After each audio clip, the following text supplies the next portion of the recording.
You might understand me. Aeon is better than Aeon. OB is better than OB. Trap. I'm on my motherfucking trap shit. I'm on my motherfucking trap shit. I'm on my trap shit. NBA, I'm the number one trap. D57, nigga on his ass down quick. Nigga came at me about a fucking bitch. D57, I laid his ass down quick. Blah, boom. Yeah, all that shit. Niggas talking shit. Going with all that shit. 20s, 50s, 100 shit, I want it all. First round draft pick, that's how I ball. Bitch, think she bad, but I put that hoe on pause. Trap. I'm on my trap shit. I'm on my motherfucking trap shit. NBA baller, I'm that drop pick. C57 lay his ass down quick. Body found in the bag, laying in the ditch. I'm on my trap shit. For 48 a bitch. Nigga playing with the G shit. C-Mo, you know I'm with the shit. I'm ballin', Gary Payton back in 96. Don't give a fuck about what I do, cause they don't make you shit. 93 game bag, they drop pick. I don't know nothing about shit, I'm on some trap shit. Hold the fuck up. I don't think these niggas believe in you, man. They sleeping on you. Free up, man. I thought you the number one draft pick. I'm on my motherfucking trap shit. I'm on my motherfucking trap shit. I'm on my trap shit. Yeah. I'm the number one draft pick. Don't turn off the phone. It's time for this beat. Had to plan for the shot, that's all the way on me. I'm on some trap shit, you niggas somewhere out there sleeping. Trap like a drive-through, they know I keep it. Growing mad, cause I keep on firing up that reefer. I told them fish, got it, hold it down for my people. Ballin' like a motherfucking trap pit. D57, nigga gon' lay his ass down quick. These scared of something bad, that's all a nigga need. In my trap house, no sticks, stems, or no seeds. NBA drop pick, that's how I ball. 20, 50, 100 shit, I want it all. I'm on my motherfucking trap shit. I'm on my motherfucking trap shit. I'm on my trap shit. NBA, I'm the number one drop pick.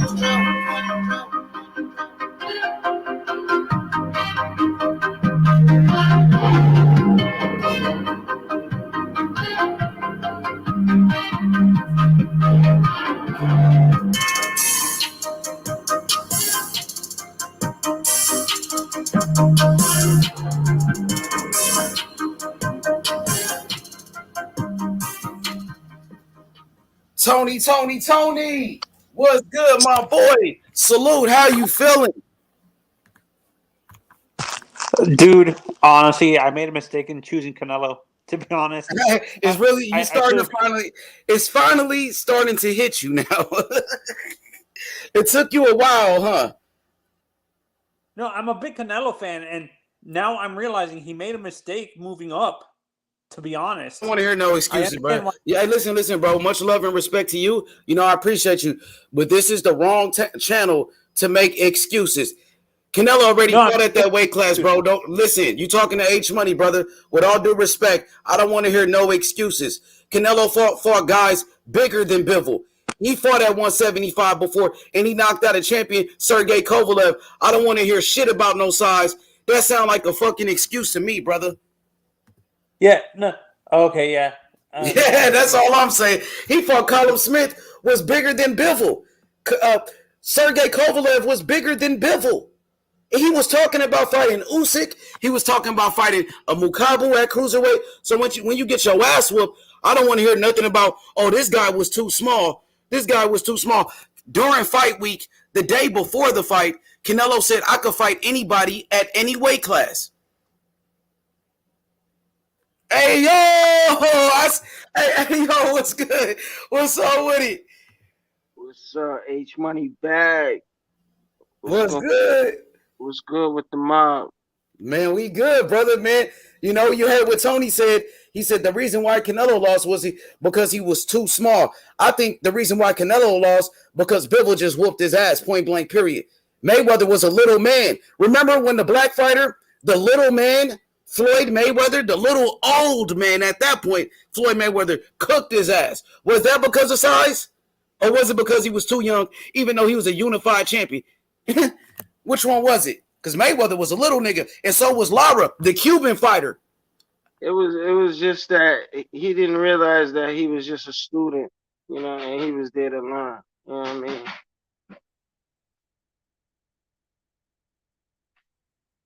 He cooked him as that. I mean,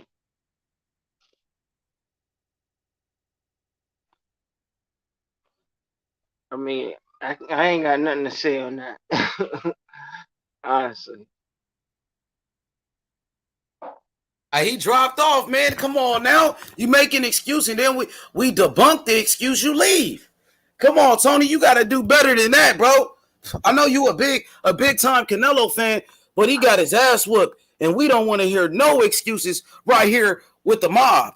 You know what I'm saying? Hey, Tony, now? When your favorite fighter lose, just got to take it like a man. That's all. Yeah. This is an honest question for you guys. After this beatdown, you think Canelo permanently stays at one? What's it called? 168, or do you guys think he got to do the rematch, bro? He got to do the rematch with Bivol at 175 pounds. He put a rematch clause in the contract. Exercise your rematch clause the same way that Anthony Joshua did and get up in that ring. And don't duck the smoke. You hear me, Little Penny? No more ducking, no more dodging. Take the rematch. You hear me, Little Penny? Yeah. Hey, H, I can't stay. Hey, H, I can't stay. Okay, I see you at work. Go ahead, Little Penny. I'm in the office, man. I just wanted to say hello, man. The Russians are coming. Little Penny. What's up, Little Penny? Your boy Canelo got cooked. Was it the egg weights? Was it the loaded gloves? Did somebody spike his water, Little Penny? It was the vegetable diet. yes, Debo's right. And no road work, too. It's the veggie diet, man. Hey, he wasn't even vegan for the fight. He wasn't even vegan. He did an interview, and he said he wasn't vegan. It was all cap, bro. He needs to go back to the tainted meat, bro, to get some energy back. Anyways, hey, you gotta go, man. I mean, Penny, real quick before you go, did you have flashbacks of the Mayweather fight when you seen Bivol whooping that ass? Nah, man. I think Mayweather. I was there at that fight. Hey, Mayweather you a menace, man. Lesson. But out here, man. I think Mayweather did better. Okay, Little Penny, have fun at work, bro. Have a good day, and we'll talk to you later, brother. Hey, what's up with y'all, Brody? H Money, what's up, big Hey, that boy got cooked. What up, Debo? What's up with it, H, what it do, man? Memphis in the fucking building. Yeah. Hey, Debo, Canelo, bro, got cooked, man. You know, it wasn't even close, man. I ain't gonna lie, man. Canelo had me fooled, man. I'm starting to think he a whole ass nigga now, bro. I'm really starting to think he ducked Charlo and Benavidez, bro. Because it makes sense. That's a fact, bro. That's a fact. It doesn't. I thought Canelo was a real nigga, man. That nigga ain't real, man. Hey, he gotta get this rematch. If he don't do this rematch, bro, that's fucking up his legacy, bro. Man, he better not do that rematch. Get fucked up. He ain't got no other choice. Bivol say he want to go to 168 and get them belts. Bivol ain't playing, man. Bivol gonna go down there and take that shit. He gonna go down there and take all them straps from him, bro. Hey, but real talk, you don't think Bivol might be weight drained if you go to 168? How y'all feel about that? He go to 168 and he's the one that won the fight. I never heard a rematch clause got to be at a fucking different weight class. That's like when Canelo fought Triple G. Bivol said himself he want to go to 168. He said he want them belts. Mm-hmm. No, they asked him a question, though. They had asked him a question, and they brought it up. But Bivol is the champion. Bivol, he won the fight. He shouldn't have to go drop down and wait after winning the fucking fight. That shit is lame as fuck. And why Canelo trying to bring him down in weight? If you a true champion, nigga, you go fight him at 175. Don't be a bitch and try to do a catch weight now. That's because he beat your ass at 175, nigga. Fight him at 175. But you gotta check it out though, H Money. If anything, if Bivol was to give itself a challenge and the ultimate challenge is there, the undisputed challenge is there. So his body type already, he would be coming up from super middleweight anyway. So he could take that risk compared to him going up.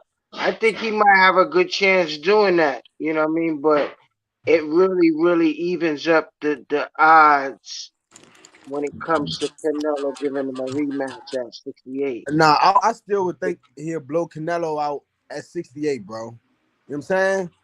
Because it ain't like he gonna come in the ring. If it gets signed and they start training, it tells a whole different story. Nah, but it's only like there's only 6 more pounds, bro. They fighting at 168. That's 6 less pounds. You get what I'm saying? So nah, bro, fuck all of that. He fought at 175. He was man enough to come up to 175. He got his ass whooped at 175. If you want to do a rematch, do it at the same way. At 170, that's a fact. He can't go down. Yeah, that's some hoe ass shit, bro. Now, since you lost, now you want to bring him down that way. I think that's hoe-ish. Fucking, you know that's fucking wet. Hey, that's wet. Well, I don't like all these fucking Mexican people keep making all these excuses and shit, man. I'm at work. I fuck with the Mexicans. I got a lot of love for my Mexicans out there, but for the fanboys out there that's out here making excuses, and if anybody on some racist shit, I ain't fucking with that either. That's a fact. Oh, no, we don't do that. My daughter. Hey, but I ain't gonna lie. Hey, the Mexicans, boy, y'all down bad this week, man. And last week, man. Man, you take your L as a man. That's it. What do you think of Eddie Reynoso as a trainer? He's a good trainer, man. Canelo went out there bullshitting. It wasn't Reynoso's fault. Canelo went out there. He wasn't focused. Canelo didn't do what he was supposed to do, bro. We gotta stop blaming the trainers after a fighter looked like shit. Hey, no, it's partly to he's partly. You can blame a bit on him though. Huh? What'd you say, D? You really think he wasn't focused, or you don't think he was overmatched? He was overlooking Bivol. He didn't take Bivol any serious, and he came out there with the wrong game plan, bro. So the way you talk, you think he might got a chance in a rematch? I don't know about that one. I got Bivol in the rematch. You know what I mean? Like he got a chance. You know, anything can happen, but I got Bivol for sure. What about them 3 losses in a row, fam? That's Jesse Ramirez. That's Ramirez. That's fucking Valdez. Now it's Canelo Alvarez, fam. Reynoso ain't shit, man.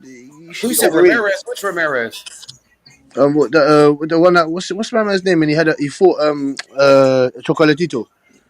Oh, you talking about what's it? Martinez. Yeah, Martinez. Yeah, man, that's 3 losses in a row, H, man. What's going on, man? It's a bad trend now, man. Fact. You know, Martinez was overmatched. Look at who they was going against, though. Valdez went against Shakur. Shakur, one of the best. You had Martinez went against Chocolatito, jumped up a weight class, got smoked, and you got Canelo got his ass cooked by Bivol. So, Day is like, nigga can't even, you know what I mean? Once I say Canelo got cooked, it's like it's a big deal. He did get cooked. I'm just saying what happened. He got his ass beat. Yeah, he got a fucking whoop, man. You got to call it for what it is. He got his ass beat. And these are the facts. Well, while they got beat, watched the fight, seen that, unless you a delusional Canelo fan, thought he won. And before you continue, fam, Ryan Garcia and fucking Isaac Cruz are fighting, fam. Is it official that they signed a contract?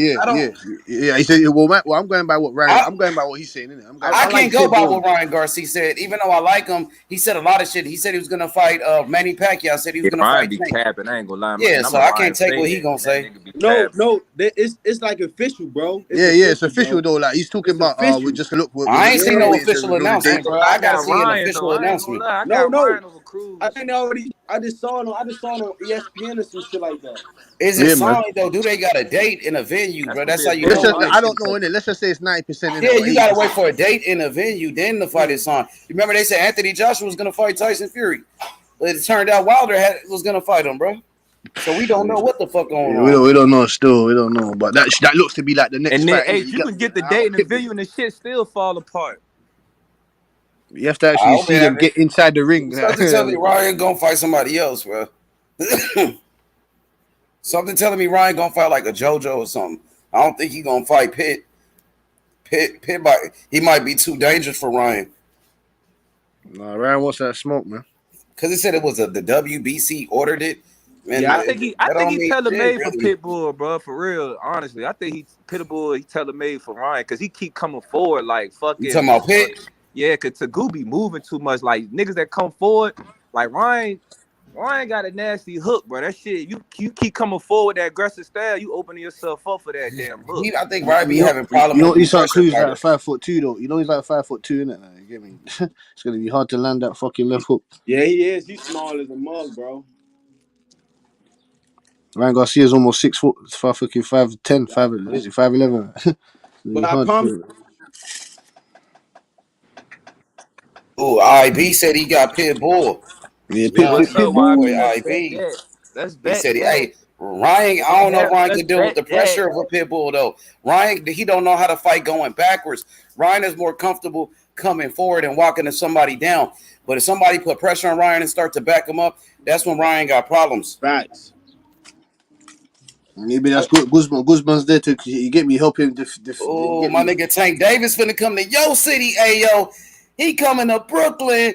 Big Tank at the Barclays Center. The money team. Let's go. Hey, I can't wait for that Tank shit, nigga. Tank ready to show out, bro.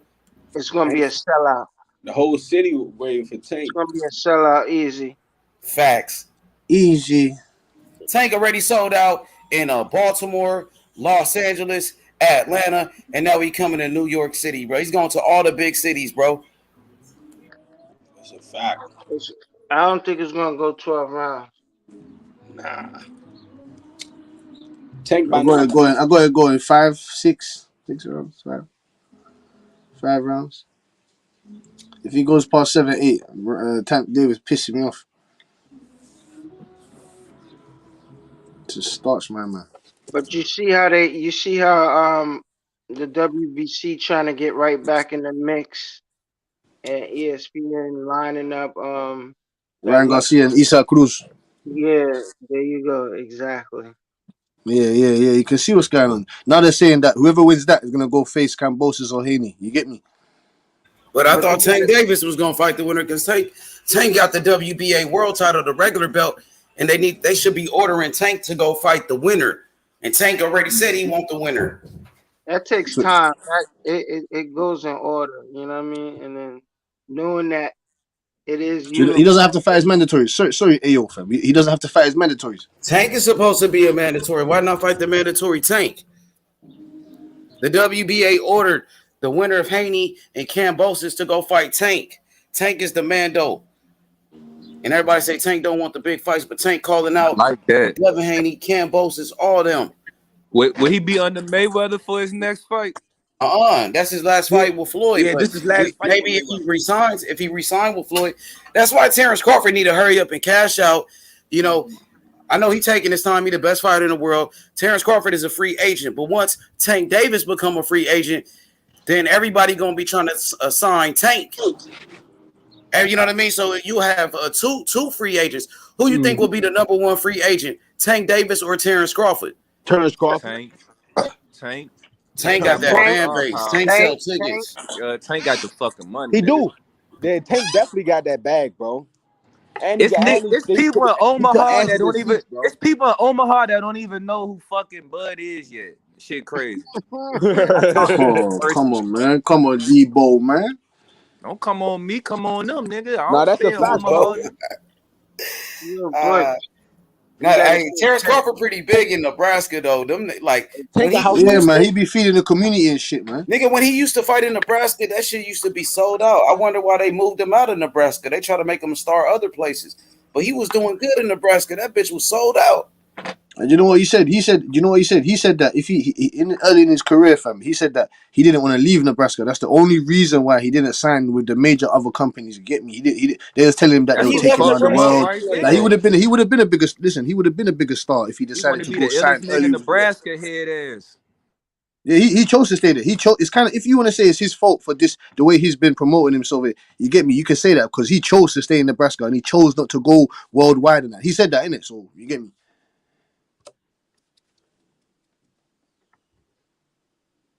While Tank was traveling the world and shit, nigga. Yeah, that's what I'm saying. Look at the in the difference. UK. Imagine. That's what I'm saying. Bro, Imagine I Tank don't Davis give a said, "Fuck fuck that, I'm staying in about Baltimore." Imagine he said, attention, "Fuck that, bro. I'm staying in Baltimore." You get me? Tank would I have don't been give a Tank. fuck Get about me? none of that shit, bro. Tell your favorite fighter to get in the ring with Crawford. Guarantee you get knocked out. Oh, Guarantee you get knocked out.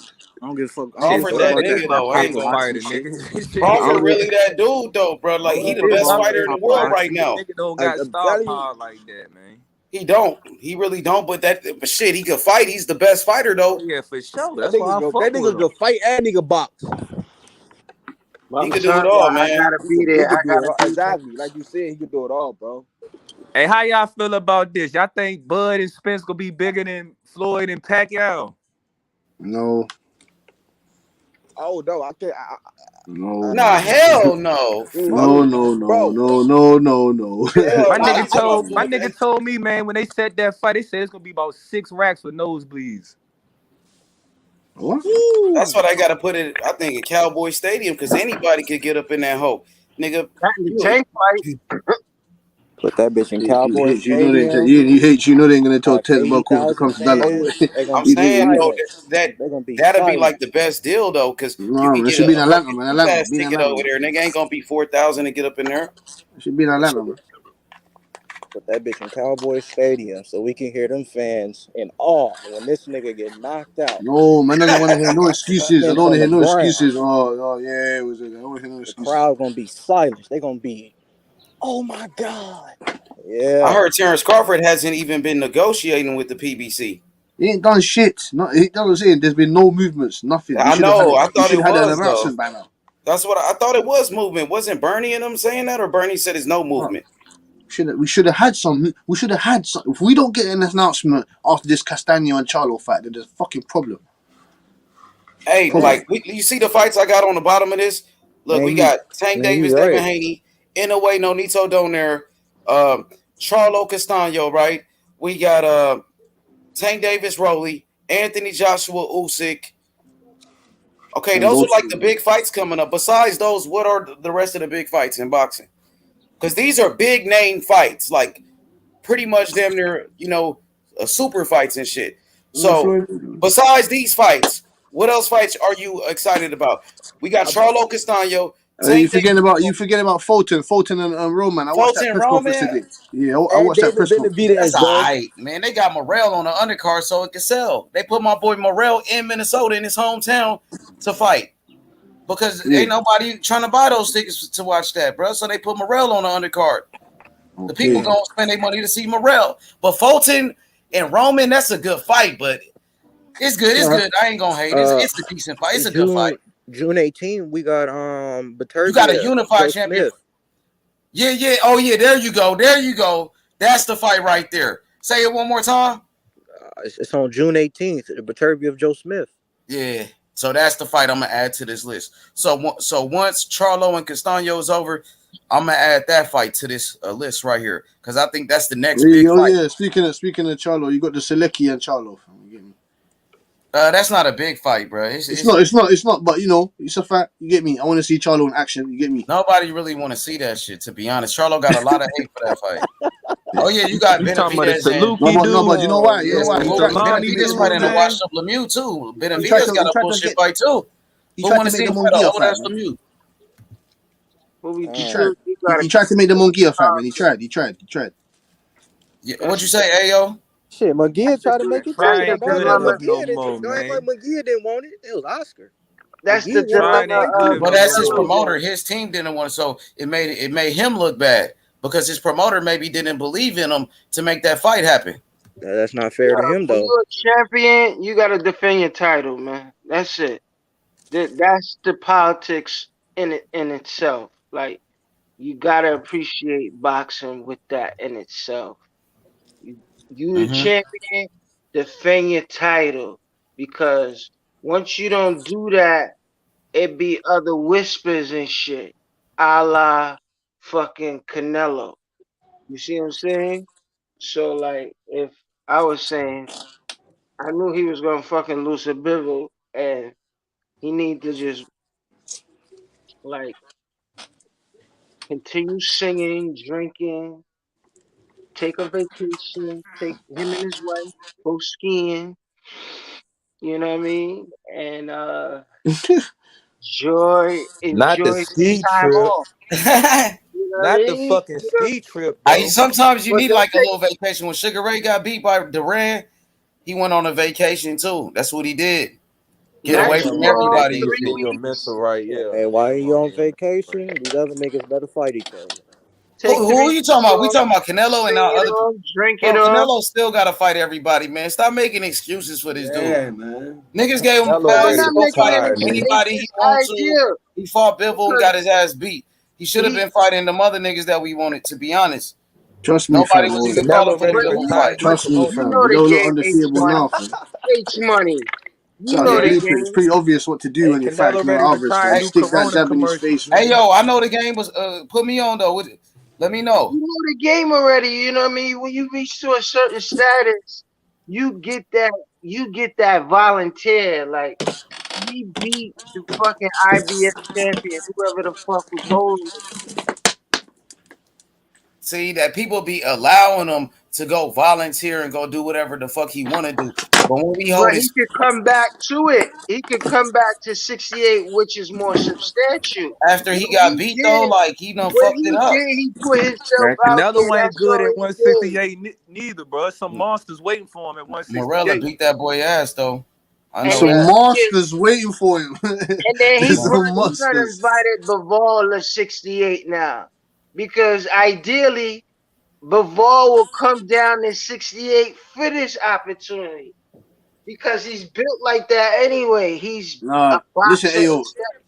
Nah, This listen, is the Ayo. problem. This is the Zolto fucking said once he problem busts at up Bosul, 68. he's the fucking. Once he busts up Zolto, he's his mandatory. So Zolto said no more ducking, fam. No more ducking. I'm Hey, fighting you it's next. funny. It's funny. Hey, yo, it's funny how he got to go back to 168 after Canelo said he conquered 168 already. He don't need to fight over there no more. He didn't have to fight Benavidez, Andrade, Morel, Charlo. He didn't want to fuck with those guys because he conquered that weight class. He had nothing else to prove. But now he got to take his ass back down after he got his ass beat. Now he But got you to ain't fight busy. back You ain't down busy there. no We more, know G. that's not true, You ain't H You busy money. no can't more. do that. We know that shit is false. They say he didn't need Benavidez. He didn't need Charlo. Now he got to fight them niggas after he got his But ass hold whooped. on, but they all got a little couple, you know what I mean, X factors with them. Benavidez, he kind of did a disgraceful thing in this sport. Is the first thing is that you must prepare yourself in this race for that scale. You got to beat the scale. You know what I mean? The one thing in boxing, if anything could be even, is the agreement of what weight we gonna agree. Because we all gonna have our disadvantages and our natural advantages, and then all the other little sneaky shit. But we gotta meet at on this world level. You gotta respect the scale. You see what I'm saying? And when you do that, that shit is like you kind of like veto your shit, like. It gets scary, you know what I mean? It's a respect thing, you know what I mean? But I think things change when people see when they get to that magnitude is like, and you lose it all. So like he still got something to prove. Like they're not just gonna put you out there. Like we want to see that you've been training, et cetera, et cetera. Like you take it serious. So he has to be that interim and prove it, show and prove or whatever. But everything goes in order because like it's gonna be the IBF order first and foremost, but we could get into that whatever. But you know what I mean. I'm a pass. Benavida is not in every sanctioning body. Well, I He's mean, not. he's ranked in the He's only WBC. WBC. He's Yeah, only he's in and, WBC. and the key I when the fastest Hey, the but what fastest. the H? Why is he not in every sanctioning body? Like, does he have to pay a fee or something? I'm not sure exactly what it is, bro, because I know Well, like you have to fight. Well, in the IBF, well, the WBO, you have to like it's all the Asian, all the Australia, like the Pacific Ocean. That's what I'm saying to you. It's different, isn't it? I wonder He's from why America. is that? That's kind of He's from weird. America, What innit? it So you is, get what it is Look, that look, when, for example, when he lost his title on the scale and whatever the case might be, he fell in the rankings, but another sanction, the other cornerstone sanctioning body will put him on a rankings just to let him know, like, whatever the case might be, there's another sanction body that's where you're Oh yeah, ranked. and he was suspended as well. He was suspended. He got caught sniffing that sugar burger. They suspended him. So yeah, So yeah. yeah, so you always gonna be right at your peak and your highest for whatever it's worth. But you still gotta prove yourself. You gotta still fight somebody after the fact. So it's nothing no real big deal. But when it comes to the IBF, it's totally different. But So who's the top two names in IBF? Like who's number one, who's number two in IBF? There's a couple guys there still, man. There's Sugar. I don't know if you know these fighters in it. Chef Denko, you get me. Yebes Nuli, that guy that's calling out fucking Morel. You get me. Those are the two top guys in the IBF. Did he call out Morel? I never seen him call Morel out though. Somebody told me like, yo, this dude called Morel out, but I looked it up to see if he did. I never seen him call him out. So I don't know. It's just his camp. No, it's just his team in it. It's just his team in it. His camp in it. You know this Twitter stuff. I didn't see it. Send it to me. I want to see it. So Yeah, I can send Twitter, it to Morel and them. Yeah. I'm gonna go on the Twitter, innit? It's on his Twitter account. His team, innit? Not him generally per se, though, coming out the horse's mouth, but his team. Hear something out the fighter's mouth though. When you really want the smoke. When Morel, when he wanted to fight Canelo, he said Canelo's name. When he wanted Benavidez, he said Benavidez's name, and he went up to Benavidez's promoter and said, I want to fight Benavidez. And Benavidez's promoter said, it will never happen. Fuck that fucking something, guy. That's never the case. That's never the case because Canelo got his back against the wall now. You know what I mean? The judges been exposed. Like, he can't depend on the judges because we always depend on him stopping everything he fought. So, like, his back is against the wall. So, but hey, yo, you right about that. IBF will be satisfied if he just fight Triple G, even though Triple G is 160, but he defended his title in a way where he coming straight to 168. It would be an ideal defense, volunteer, whatever. But I think long as he fight Triple G, he'll be good. And then everything else, all the other world titles, then you know what I mean? He might vacate. You never know what the fuck might happen. Oh, you think fighting Triple G? Fucked up. Bivol gonna come chase everybody down at 160. It's a problem now. Like, you know, rematch is somewhere is rematch. The next thing is rematch. Is either he giving Triple G a rematch or Bivol, like, and Bivol gonna want double digits. If he can make it to 168, if he promised he can make it to 168, they probably even fucking sanction that fight for a rematch. Bro, if Bivol go down, you know how much, man, Canelo gonna have to pay him, fool. He really gonna look bad. That's what I'm saying. If Bivol gotta go back down, listen, if Bivol gotta go back down after whooping his ass, that's gonna look he's the fucking champion. It gonna make Canelo look so fucking weak. Yeah. He fucked up. You right. You right about that, Ayo. You know what I mean? He can't rely on the judges no more. The corruption of boxing got exposed in that fucking fight. At its highest. He fucked up bad, bro. Because ideally, he has the style where no matter what, the judges most likely they're gonna appreciate it based on scoring, like the come forward style. You know, the showmanship is one thing, but the come forward style puts you ahead, you see what I'm saying, on the scorecards based on whatever form of activity you produce. But that's neither here or there no more.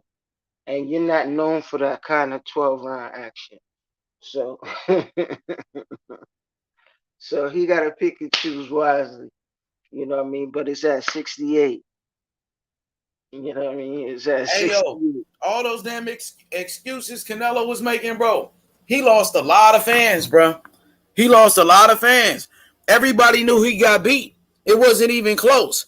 After the fight, Canelo raising his hands, acting like he won the fight, hoping on a robbery decision, bro. He was praying for a robbery. He got his hands up. Bro, you supposed to be the face of boxing.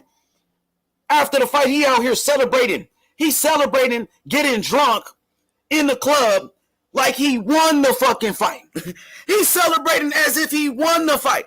Because after the fight, ayo, he said, I won. He said, I got robbed. Bivol only won 4 rounds. So in his fucking head, in his mind, he really won the fucking fight. That's why he's celebrating like that, getting drunk and shit. But you got your ass whooped in reality. And the whole world seen it, brother. Yeah. But this definitely gonna hurt his image. It's gonna hurt his image, bro.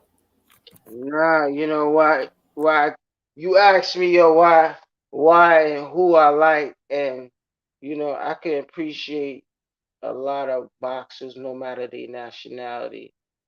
Mexicans, you know, like in the 90s, they used to put this, you know, they used to put this phrase on in front of they trunks or on they waistline and said guilty.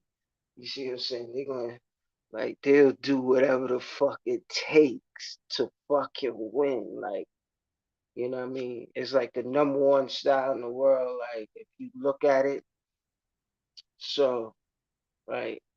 Hopefully he don't get over, you know, 250 or no nonsense like that. You know what I mean? Just sing your fucking heart out and go on vacation. You see what I'm saying? Do your thing. You know, lay off the fucking excuses, cause you know you know what I mean. They listening. You know what I mean? When the boxers say enough, you know they say too much. It kind of alters shit. Like, you see what I'm saying? Like you throw it in existence. You know, and so when you say it might be for that reason, and it shit alters shit. So you know, and they listening. So I think he'll just take his time off. Is you know what I mean? He got a huge bag, you know, a big fucking bag. And Bivol say, yo, I'm doing this shit for pride. And he really did it for pride, because he did it for next to nothing. And Canelo got to be lucky he didn't get stopped. He didn't have to get off his knees or nothing like that. So it shouldn't be no excuse. He was the favorite in the fight, ayo. He was supposed to win the fight.